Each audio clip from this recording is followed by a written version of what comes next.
Escuchas Datatata con Asier Ibarrondo. Usamos como seres terrenales el descuento de unos vales en la web del tenedor. Menú con altas dosis vegetales, arreglados pero informales, con un postre cartedor. Bienvenidas, bienvenidos al programa número 41 de Datatata, el podcast sobre comunicación y marketing digital que cada miércoles publica Data Comunicación. Datatata quiere traerte cada miércoles una píldora de conocimiento o de inspiración. Buscamos a los mejores profesionales en cada disciplina y les exprimimos, conversamos con ellos sobre un tema que nos interesa a todos. La semana pasada hablamos con Cortis sobre growth. En próximos programas vamos a hablar sobre employer branding, sobre podcasting, sobre estrategia de contenidos, sobre branded content, sobre comunicación política, sobre comunicación de crisis. Queremos que las empresas alcéis la voz, que comuniquéis, que consigáis gracias a ello notoriedad, relevancia o ventas. Hoy vamos a hablar de SEO. Muchas empresas tiemblan solo de pensar en lo que puede aparecer cuando alguien las busca en Google. Es terrible. Otras lo hacen bien y consiguen leads, consiguen ventas, contactos, gracias al esfuerzo que han hecho por plasmar una huella de aceite optimizada en las búsquedas, en los resultados de la búsqueda. Es la tiranía de Google y lo sabemos, pero hay que prestar atención al tema, porque hacerlo tiene ventajas y porque no hacerlo tiene consecuencias. Así que si tenemos esto claro, vamos a hacerlo. Venga, vamos a hablar sobre SEO. Alexa, ¿con quién hablamos hoy? Antonio López, director SEO y fundador de SEOstar. Alexa, ¿cuál es la pregunta? ¿Cuánto tiempo tardo en amortizar mi proyecto SEO? Antonio López ha dejado este verano su puesto de responsabilidad como Country Manager de SEMrush en España. Y es una pena porque SEMrush es el conjunto de herramientas que desde luego más utilizamos, con mucha diferencia en data comunicación. Nos hace mucho más fácil el marketing digital. Ahora Antonio aporta valor a través de su blog, el blog del SEO, y centra sus esfuerzos en llevar arriba a su empresa, SEOstars. Además, ha sacado un ratito para compartir conocimiento con nosotros. Antonio López, bienvenido a Datatata.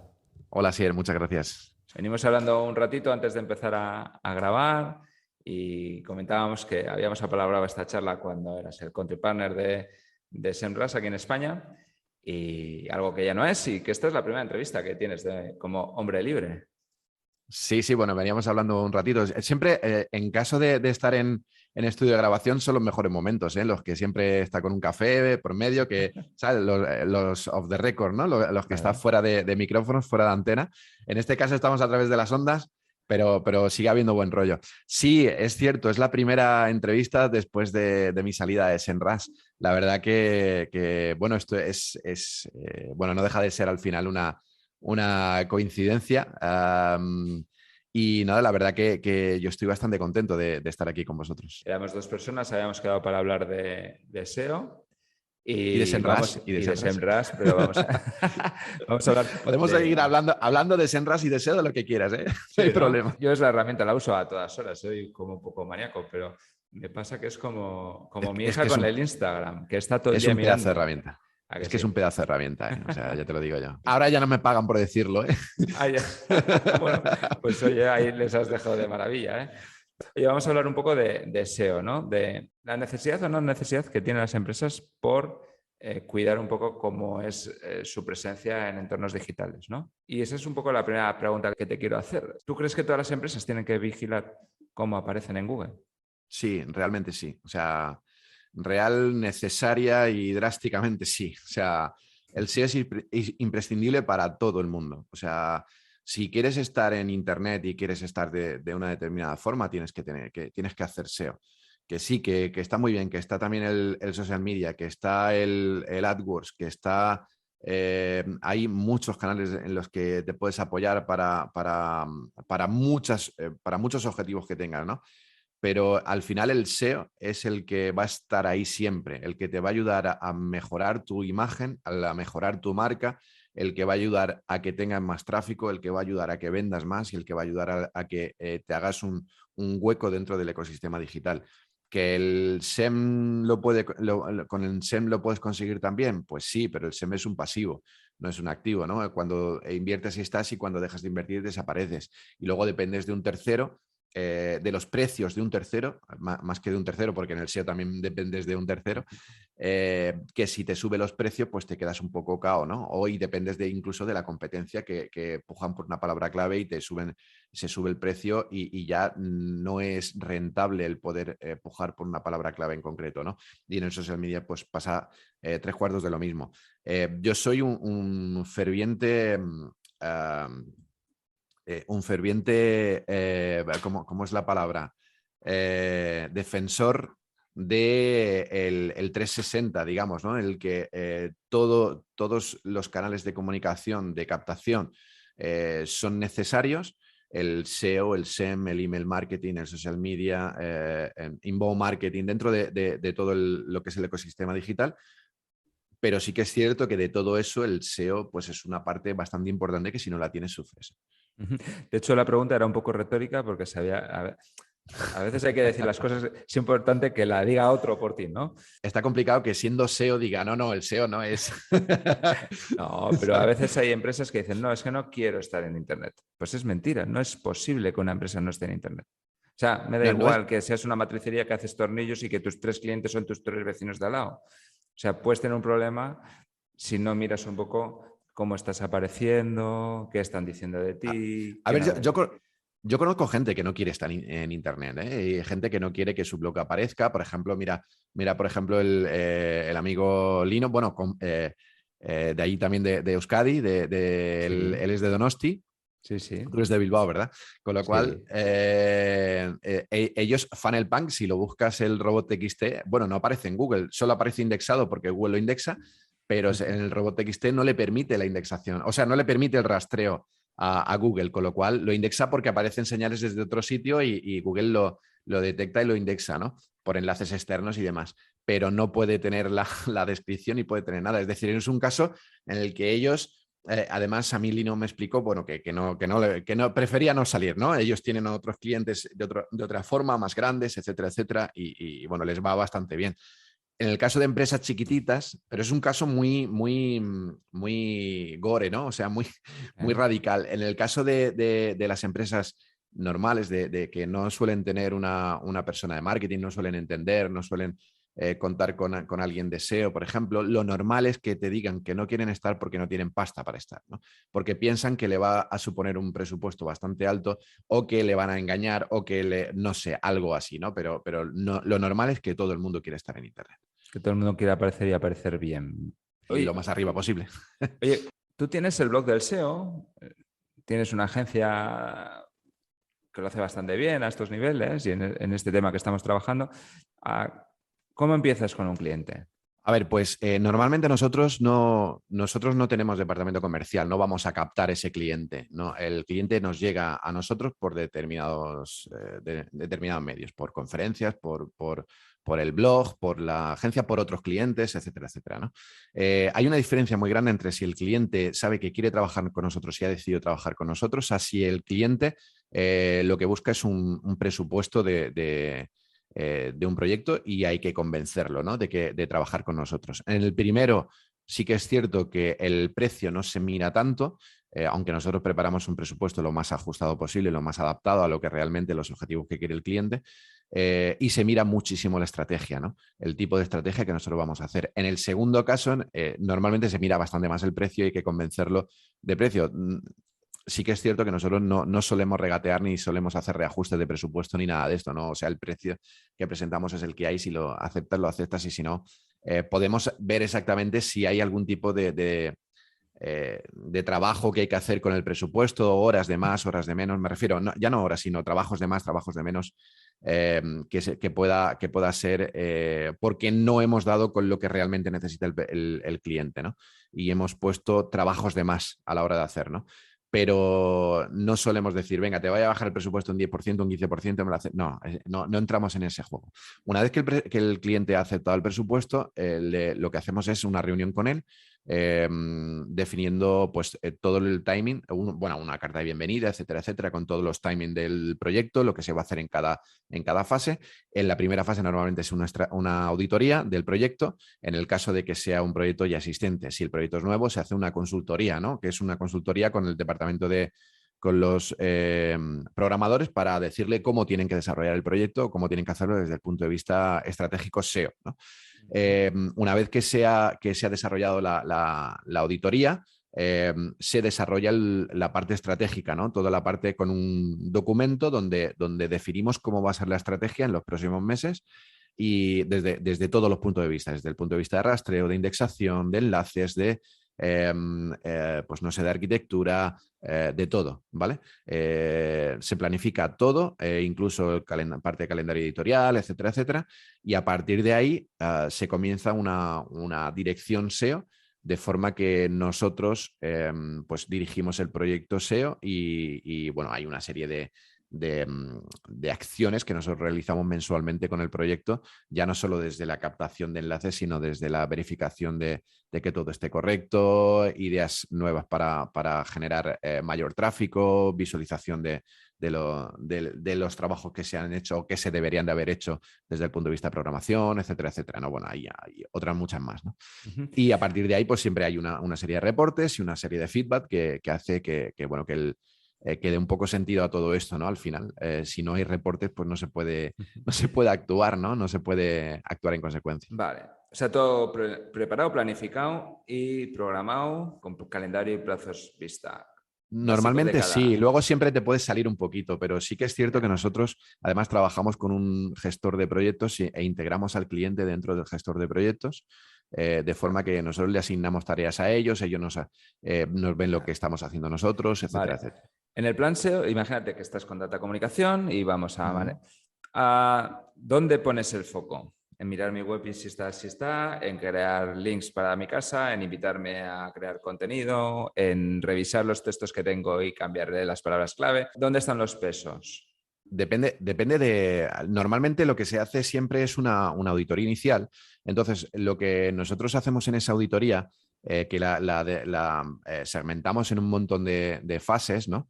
De partes. Después de cada parte, nosotros ponemos una especie de scoring donde evaluamos una serie de factores, ¿no? El factor SEO que genera, la dificultad de ejecución, los recursos necesarios que se necesitan para elaborar las mejoras propuestas, la prioridad y no sé si me quedaba alguna. Bueno, yo creo, no sé si era la necesidad para el proyecto a nivel gestión o algo así, ¿no? Entonces, eso al final, ese scoring, al final se le dan unos pesos distintos y la suma de todo, al final eso genera un coeficiente, ¿no? Y ese coeficiente lo ponemos en una tabla al final del proyecto donde marcamos una prioridad, de forma que el coeficiente más alto la idea es que se ejecute antes, ¿no? Y el coeficiente más bajo es que se ejecute después. Por ejemplo, metadescripciones, pues tiene una prioridad bastante baja, ¿no? Porque se utilizan para el CTR, pero el que estén mal no significa, el que estén bien no va a generar un efecto SEO muy, muy, muy grande, muy positivo, ¿no? Por ejemplo, redirecciones, pues es una prioridad alta. ¿Por qué? Porque una redirección mal hecha, un bucle de redireccionamiento sí que puede ser un problema desde el punto de vista de SEO y que puede generar un problema para rastreo de Google, ¿no? Es decir, en base a todo eso, nosotros marcamos una prioridad. Y entonces luego hablamos con el cliente y definimos esas prioridades de cómo lo vamos a hacer, ¿no? Cómo lo vamos a espaciar en el tiempo, porque obviamente el presupuesto del cliente en optimización de esos recursos no es ilimitado, ¿no? No hay el presupuesto de, yo qué sé, de Leroy Merlin o de IKEA o todo esto para hacer ese tipo de desarrollos, con lo cual pues tenemos que priorizar. Y entonces ahí está, yo creo, el kit de la cuestión, ¿no? El cómo se prioriza, ¿no? El elegir en base a los objetivos del usuario, qué tareas se van a ejecutar primero y qué tareas se van a ejecutar después. En una situación media, estándar o como lo queramos llamar, ¿vale? Si yo hablo con Antonio López y le digo, oye, mira, ¿cuánto tiempo pasa desde que yo te llamo? Si hago caso a lo que tú me dices con cierta agilidad, hasta que mi presencia en Google o hasta que mi plan está... Decir, bueno, esto ya está como bastante bien. Aquí te voy a hablar en forma de gallego, ¿no? Con un saludo fortísimo a todos mis amigos gallegos. A ver, depende mucho del sector, depende mucho de la competencia, cada sector es diferente. Hay sectores que están un poco con mucho veto en Google, ¿no? Todos sabemos el tipo de sectores tipo casinos, temas de sexo y todo esto, y ahora también incluso temas de medicina o salud. Y ya te digo, depende mucho del sector. En un sector medio donde la competencia es media y demás, normalmente nosotros hemos visto de media, y esto me lo dice un poco la experiencia, lo que hemos visto es que a partir del sexto mes, normalmente el SEO suele ser efectivo, o sea, suele ser rentable por sí solo. Es decir, lo que tú vas a pagar por SEO se está pagando solo. Y normalmente cuando rebasas el año, directamente has amortizado toda o empiezas a amortizar la inversión anterior, ¿no? No solo el SEO inicial, lo que estás pagando mensualmente, sino lo que has invertido anteriormente, ¿no? Sí que es cierto que en esa aseveración que te hago, te estoy mintiendo, porque damos por hecho en ese sexto mes que los 5 anteriores no he tenido rentabilidad, y sí que lo he tenido, ¿vale? Y doy por hecho de que del sexto al mes 12 tengo la misma rentabilidad, y tampoco es así, porque esto va en aumento, evidentemente, ¿no? Con lo cual sí que es cierto que es muy volátil. Hay unas empresas que yo he tenido a partir del cuarto mes a empezar a tener... a ser muy rentable, y otras empresas a partir del necesitar 1 año y medio, por ejemplo, para poder tener esa rentabilidad necesaria para la supervivencia del proyecto. Aquí me has dicho algo que yo creo que a la gente que escucha le ha dicho, oh, ¿cómo? O sea, si te he entendido bien, me dices que en 1 año el SEO es gratis. Para una Normalmente empresa. suele ser así, suele ser ¿Sí? de esa forma. Pues esto me lo tienes que explicar. A ver, Depende, házmelo tangible. O sea, aparte depende de del una propuesta de proyecto. decir, "Ala". Si tú pasas un presupuesto de lo que sea al mes, tienes que saber exactamente si el proyecto va a ser rentable para tu cliente. Eso es el primer estudio que tienes que hacer. Es decir, si lo que el cliente va a pagar por SEO finalmente va a ser rentable. Es decir, que lo que tú le vas a hacer ganar va a poder pagar tus servicios, ¿no? En el caso de que sea así, evidentemente, digamos que imagínate un e-commerce, ¿no? De venta de muebles, por ejemplo, ¿no? Pues al sexto mes, lo que te estoy diciendo es que el beneficio que va a tener va a ser superior al pago que estás haciendo de SEO, normalmente. Pero me estás hablando de temas de venta directa o de... Bueno, en este caso estoy hablando de un e-commerce de venta de muebles, es un Sí, e-commerce de claro. venta directa, evidentemente. Cuando hablamos de otras cosas, pues depende del sector. Yo tengo clientes, por ejemplo, que solamente con una contratación de un proyecto, pues ya pagan el SEO de 3 o 4 años, ¿no? Sí.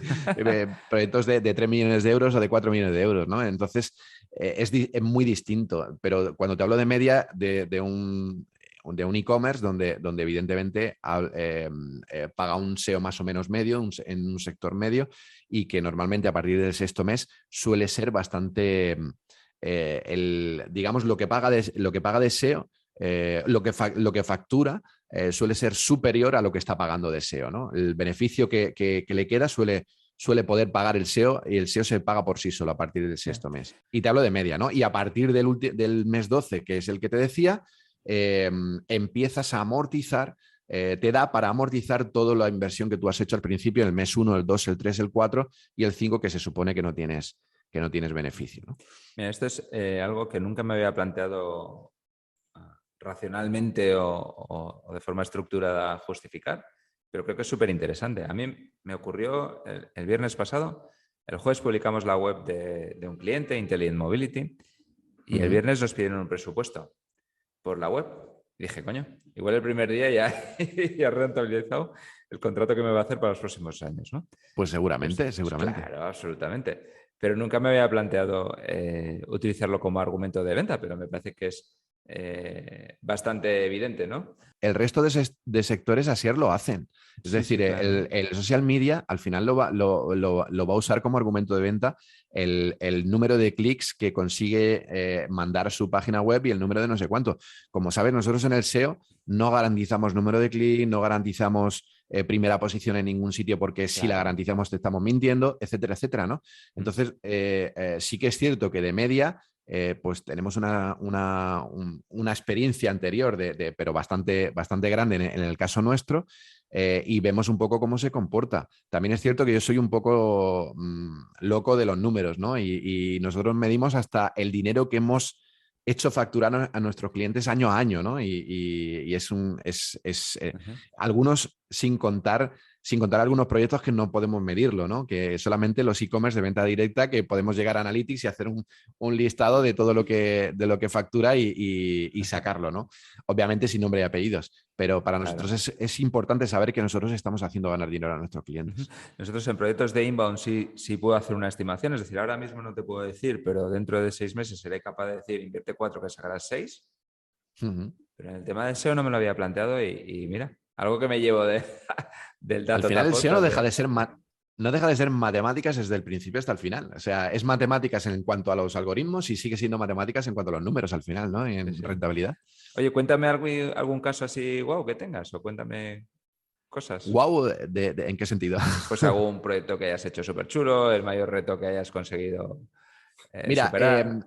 nosotros es cierto que desde, yo llevo proyectos que estamos como 5 o 6 años incluso con el mismo cliente, y son clientes que les renta mucho estar con nosotros, ¿no? Y hay uno que nosotros le estamos cobrando incluso lo mismo desde hace 5 años y no le cobramos más, o sea que es de los clientes más antiguos.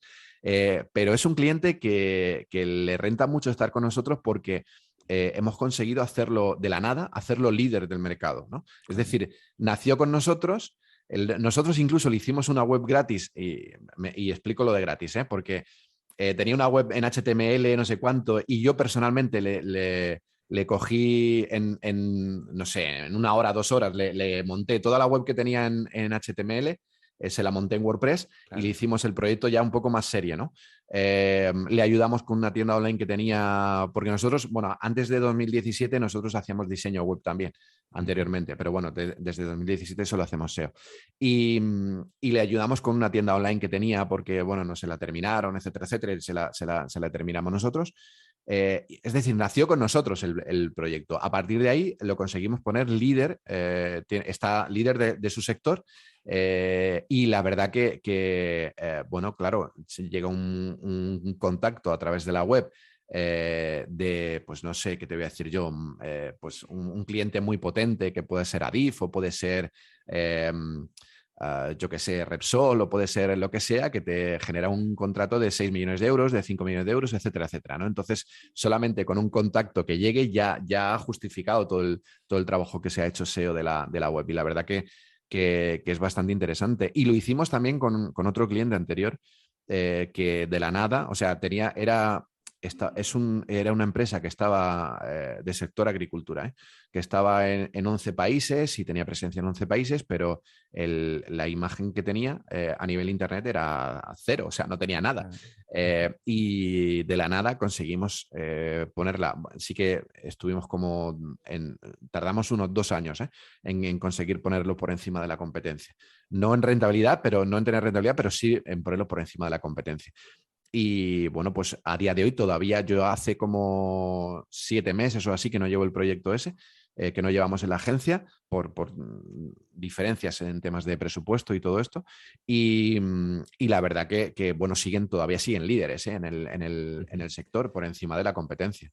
Has dicho algo que en el SEO es muy importante y es la paciencia, O sea, que es el trabajo de hormiguita poco a poco y de forma constante. Y siendo conscientes de que una vez que empiezas, esto no es que empiezo, conquisto la posición 1 o la posición 3 y me paro, no, porque en cuanto pares empiezas a poner en riesgo todo el trabajo que has hecho antes. Pero sí es cierto, tú has dicho que evidentemente a partir de un momento siempre es gratis todo, pues cojonudo, pero aparte de eso sí hay que empezar, es como una estrategia de contenidos de las que hacemos aquí, ¿no? Es decir, bueno, empieza con algo que puedas mantener y sostener, o sea, que pueda ser sostenible en el tiempo, porque es que una vez que empiezas, esto no tiene fin, o sea, es ir acostumbrándote, ir madurando, ir dándote cuenta de que esto merece la pena, porque ya no vas a parar nunca. Y me da igual ya lo que decía antes, que seas una empresa de troquelería, B2B, o que seas pues una empresa B2C multinacional con líder en Estados Unidos. O sea, es para todos. Oye, Antonio, ¿qué herramientas me recomiendas aparte de SEMrush? Bueno, SEMrush es básica. Yo creo que Claro. hoy día, ahora mismo, no, y seriamente, o sea, ya no es porque yo haya estado como country manager de SEMrush ni nada de esto.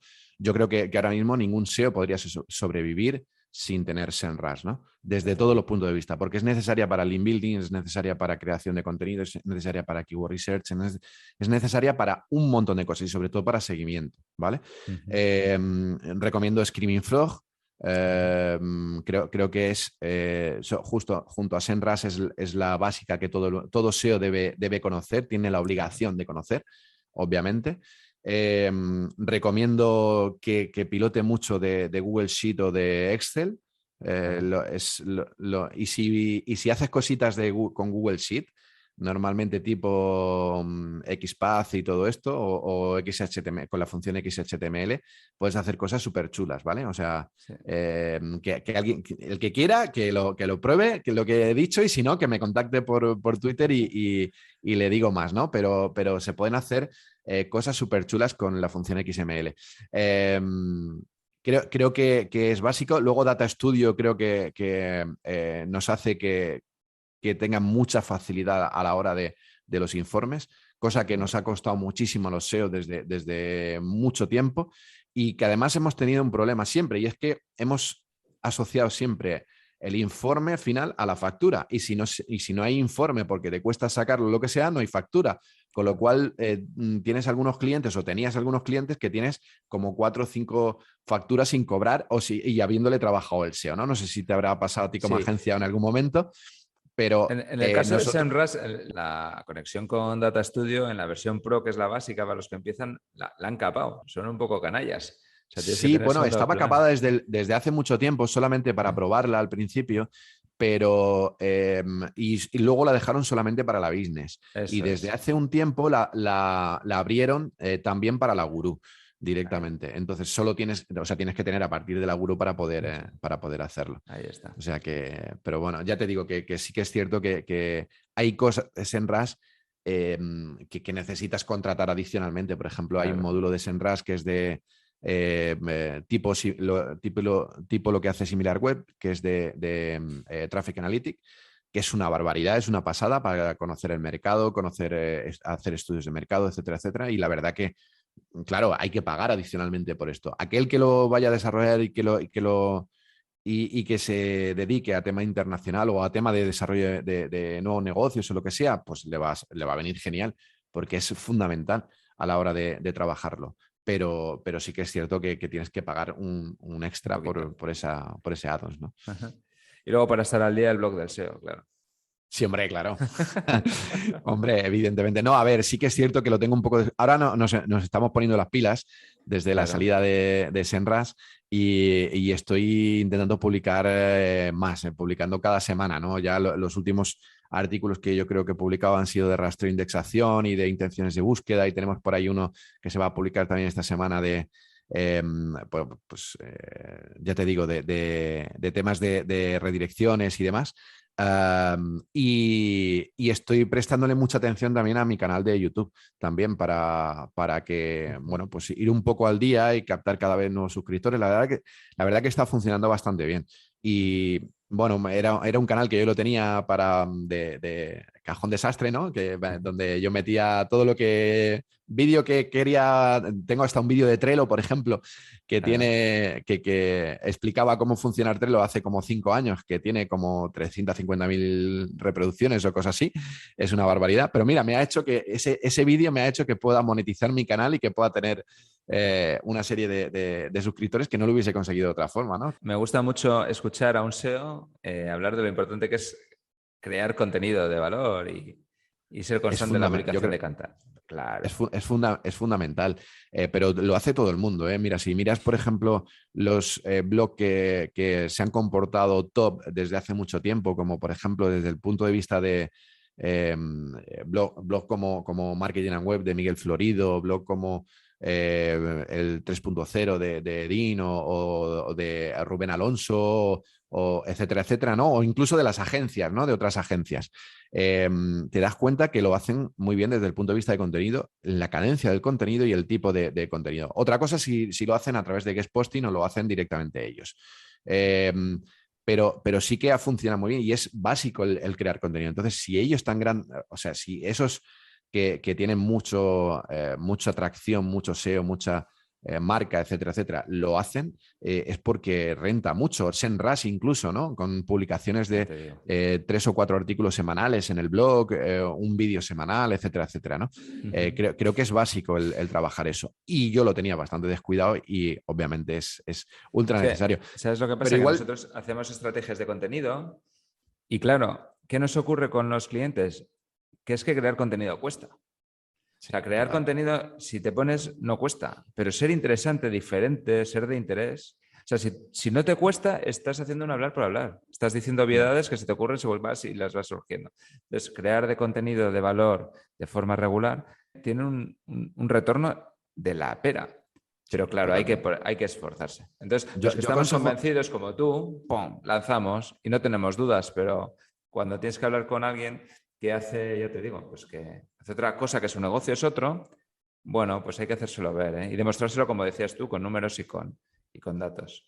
Mira, yo aconsejo a todo el mundo, si antes se habla de Trello, me da igual, nosotros usamos ahora Asana desde hace mucho tiempo. Para mí Asana pues es top. Y hay una cosa que puedes hacer, ya sea en Trello o en Asana, y es tener tu proyecto monitorizado y en las columnas estas y crearte una columna de ideas para artículos, otra de calendario editorial y otra de artículos publicados, ¿no? Y poner ahí ideas para artículos Claro. Y que no te duelan prendas a la hora de poner y poner y poner y poner. O sea, da igual, luego a lo mejor no va a entrar dentro del calendario editorial. Y además, no solo tú, sino tú y tu equipo, que sea todo el mundo el que aporte ideas para artículos. Luego habrá contenidos que no salgan y otros que sí. Igual te digo para temáticas de vídeos, ideas para vídeos o ideas para micropost o post en redes sociales, por ejemplo, o cosas así, ¿no? Es decir, al final se trata de llevar una estrategia en todos los sentidos y si tú te pones a pensar en un momento dado, durante media hora, te pones a pensar de qué puedo escribir, no improvisas después. Y esto es fundamental, ¿no?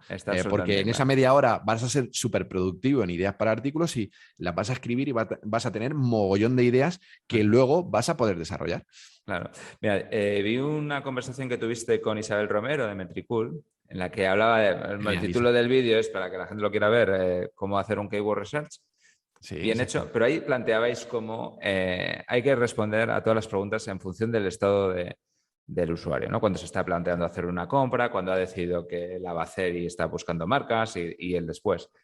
Claro. Y creo que es súper importante crear esa lista que tú dices y decir, voy a responder a los 3 estados o a los estados del consumidor con respecto a mi marca, ¿no? El que ya me ha comprado y tiene dudas, el que me va a comprar y tiene dudas, es decir, plantearlo bien planteado. Ya te digo que yo creo que es súper importante, pero además trabajar un buen briefing de contenidos en cada artículo que nosotros finalmente decidamos completar y decidamos escribir. Tener un buen briefing de contenidos, que además yo creo que pronto voy a sacar un artículo o un vídeo de cómo se elabora un buen briefing de contenidos. Ajá. En el que no solo se tienen en cuenta las palabras clave, sino también la intención de búsqueda, la motivación, el objetivo de ese post o de ese vídeo que quieres hacer, etcétera, etcétera, ¿no? La semántica, preguntas, un montón de cosas que se pueden incluir en ese briefing y yo creo que es fundamental a la hora de poder conseguir el éxito con ese post. Es una buena forma de ser relevante para el que al fin y al cabo será luego nuestro cliente. Oye, Antonio, ha sido un placer. Muchísimas gracias a ti. Seguimos en Claro contacto. que sí, muchas gracias. ¿Inversión en SEO amortizada en un año si lo haces bien? ¿Que el SEO se paga por sí solo? Como verás, en DataTata hablamos el lenguaje del negocio. Soy Asier Ibarrondo y espero haberte enganchado de nuevo a DataTata. Si lo he conseguido, apúntate a nuestro boletín semanal que hacemos entre DataTata y Data Comunicación, que al fin y al cabo es lo mismo. datatatapodcast.com/suscríbete. Venga, hazlo ahora. Mientras lo haces, yo te dejo con la música de Antí López. DataTata, somos una ráfaga de ideas.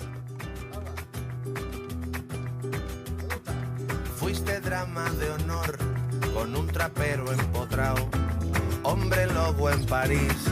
Tenías el ciego ganado, se alinearon los antros, hubo un after y un después. El máster de fin de agrado reventó la olla estrés.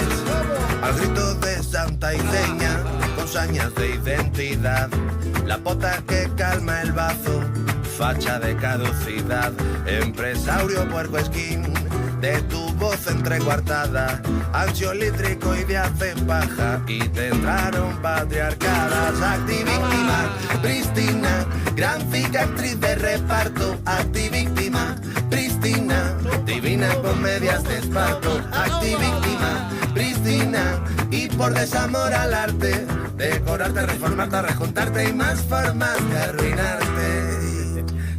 Sortera te va a quedar, sortera te va a quedar, sortera. ¡Ey! Tambulo de mal asiento en tu super barrio gloss, grilletes con ida y vuelta, gremio de consolación, el glosario del Aurori, tu camuflagelación, demasiado Bunker King, dispara el colesterol. Los soles de la coronada amenazan que no es poco. Cuántas fotos de portada, unos tontos y otros tampoco. Como dicen griacuerdos, los ojos te sanarán. Di siente que morbo eres y en morbo te convertirás. Activíctima, prístina, gran cicatriz de reparto. Activíctima, prístina, divina con medias de esparto. Activíctima, prístina, y por desamor al arte, decorarte, reformarte, rejuntarte y más formas de arruinarte. Activíctima, prístina, gran cicatriz de reparto. Activíctima, prístina, divina con medias de esparto. Activíctima, prístina, y por desamor al arte, decorarte, reformarte, rejuntarte y más formas de arruinarte. Cala oculta de la duna, utopías de peaje, y en el Uber de vendetta viene el camello de Ángel con adverbio de ligar. No te des por eludida, que al final la vida desprende del freestyle con que se migra. Activíctima, prístina, gran cicatriz de reparto. Activíctima, prístina, divina con medias de esparto. Activíctima, prístina, y por desamor al arte, decorarte, reformarte, rejuntarte y más formas de arruinarte. Activíctima, prístina, gran cicatriz de reparto. Activíctima, prístina, divina con medias de esparto. Activíctima, prístina, y por desamor al arte, decorarte, reformarte, rejuntarte y más formas de arruinarte.